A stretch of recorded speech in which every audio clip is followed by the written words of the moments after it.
So you've actually started your own studio now, which is super cool. Tell me about Yeah. that.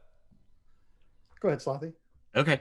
So after Drew and I left Respawn last year, we both left around February 2020. We were looking at what was out there and kind of decided that it would be really fun to start a new game studio together.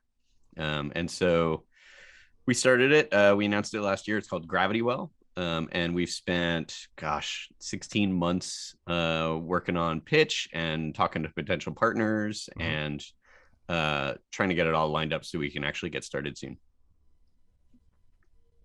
Why did you call it Gravity Well? Sounded cool. It's pretty sweet. No, Cool actually, the name. process. You know this, Glenn. You've started a company. The Did process you of guys finding just like brainstorm company a bunch name. of stuff? We went through a ton of things. It was like weeks and weeks and weeks of just like banging our heads against the wall. It wasn't the first one we landed on. There's a couple others that we Okay. wanted, and then found out there was other people using it in ways that would have been a conflict.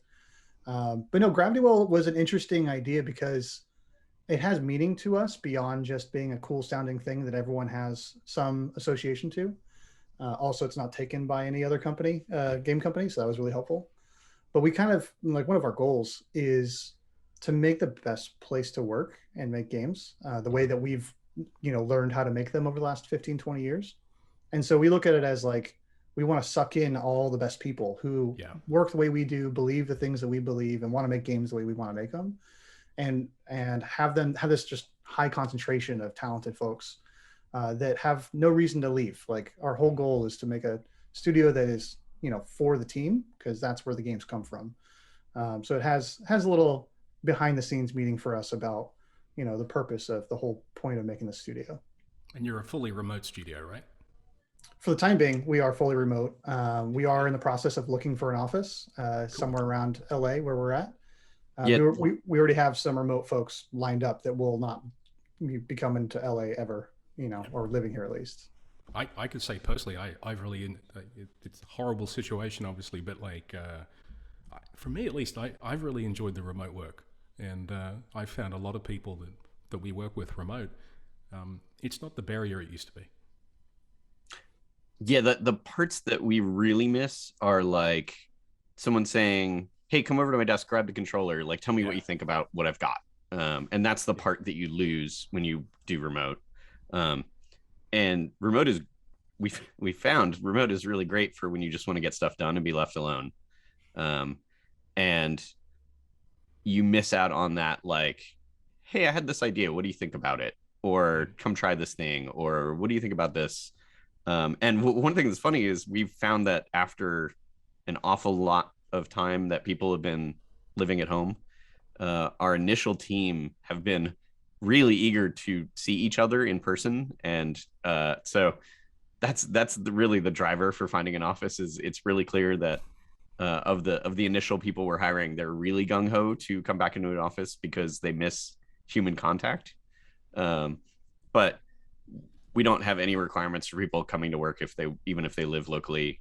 And so I expect this is one of those things that's going to like ebb and flow as people, miss the parts about working from home they liked and miss the parts about working in an office they liked, and find some balance for each of them. Cool, cool. So one of the things on your website, you guys say you're never going to go above 85 people. Well, yeah, it's maybe not a hard line, but we definitely don't want to go like there's a Yeah. palatable thing that happens at like 100 people. Yeah. Okay. And And, you've experienced that before. Yeah, we've several experienced times. it. Yeah, and it's communication gets more difficult. You have to have more in between people. They're shuffling messages and doing all the the juggling of stuff rather than mostly the team just being people making stuff. You get lack of involvement from people because they don't feel like they know what's going on, or they don't have a seat at the table. It gets harder to keep everyone invested. And so we're not gonna do that. Like the whole point for the studio was the process of making games should be a lot of fun. Like this is entertainment, and it's really fun to make games. And a lot of that fun gets sucked out when you are a massive team that people just get slotted into their day-to-day work, and they don't get to have much of an impact on the actual decision making and direction of the game. Here's the hard truth. The internet doesn't care about your game. After all the blood, sweat and tears you put into making your game, you launch, and some players get terrible network performance. What can you do about it? Build your own internet? This is why we created Network Next. Network Next is a radically new way of linking networks together. It's a new internet. One where networks compete on a neutral marketplace to carry your game's traffic. Network Next puts you, the game developer, in control of the network. We monitor every player's network performance and you choose when to accelerate them. Not only will you see better network performance for your players, you'll also have the security of knowing that if one network is congested, we switch to another in seconds. Now you control the network.